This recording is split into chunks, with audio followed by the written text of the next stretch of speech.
रात के 1:43 हुए थे। पूरा शहर सो चुका था।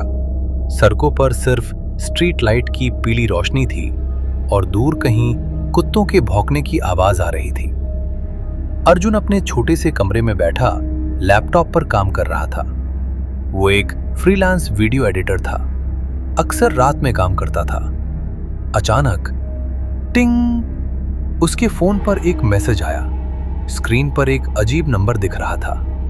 कोई नाम सेव नहीं था। मैसेज में सिर्फ 3 शब्द लिखे थे, कमरा मत खोलना। अर्जुन थोड़ा चौंका। उसने सोचा शायद कोई मजाक होगा, लेकिन तभी दूसरा मैसेज आया, अगर दरवाजा खोला तो वो अंदर आ जाएगा। अर्जुन हंस पड़ा। किसी का बेकार मजाक है। लेकिन तभी उसके कमरे के बाहर हल्की सी खटखटाहट हुई। टक टक टक। अर्जुन रुक गया। उसका दिल थोड़ा तेज धड़कने लगा।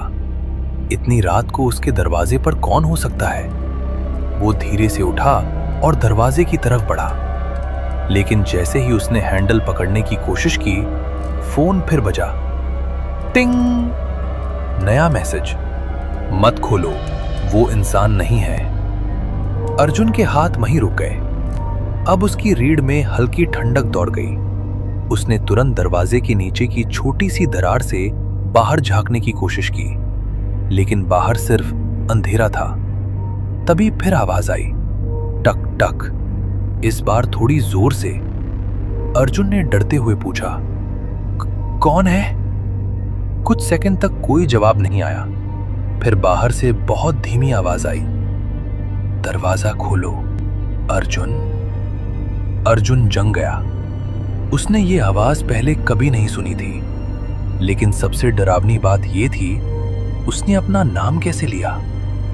अर्जुन ने तुरंत फोन उठाया।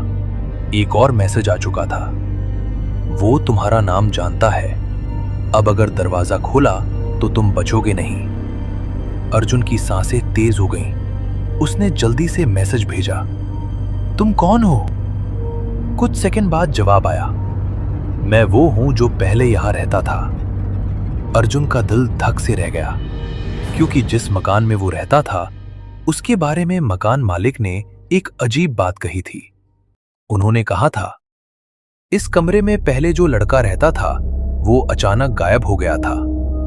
अर्जुन ने उस समय इस बात पर ध्यान नहीं दिया था, लेकिन अब उसे लगा शायद वही लड़का उसे मैसेज कर रहा है। अर्जुन ने तुरंत पूछा, तुम कहां हो? जवाब आया, मैं तुम्हारे कमरे के अंदर हूं। अर्जुन के हाथ से फोन लगभग गिर गया। उसने तुरंत पीछे मुड़कर कमरे को देखा। कमरा बिल्कुल खाली था, लेकिन तभी उसकी अलमारी के अंदर से धीरे धीरे खुरचने की आवाज आने लगी। खर खर। अर्जुन की सांस रुक गई। फोन पर फिर मैसेज आया, अब वो बाहर नहीं, अंदर है। अर्जुन धीरे धीरे अलमारी की तरफ बढ़ा।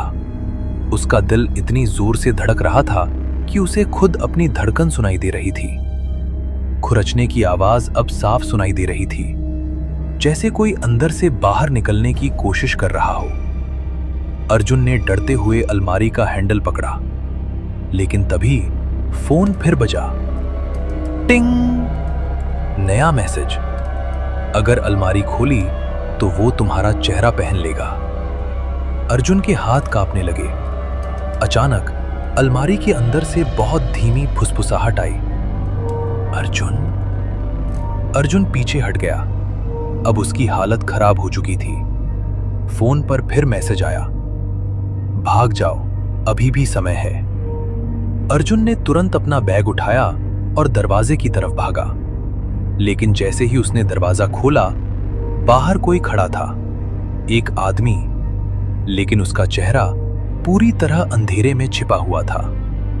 वो आदमी धीरे धीरे मुस्कुराया और बोला, तुम देर कर चुके हो। अर्जुन ने पीछे मुड़कर देखा। अलमारी अपने आप खुल चुकी थी और उसके अंदर से कोई चीज रेंगते हुए बाहर आ रही थी।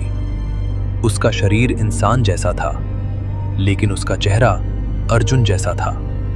वो चीज धीरे धीरे मुस्कुराई और बोली, अब ये कमरा मेरा है। अगली सुबह मकान मालिक कमरे के बाहर खड़े थे, क्योंकि पूरी रात अंदर से अजीब आवाजें आ रही थीं। जब उन्होंने दरवाजा खोला, कमरा बिल्कुल खाली था। अर्जुन कहीं नहीं था, सिर्फ टेबल पर उसका फोन पड़ा था। फोन की स्क्रीन पर एक नया मैसेज लिखा था, कमरा मत खोलना। और वो मैसेज किसी नए नंबर को भेजा गया था।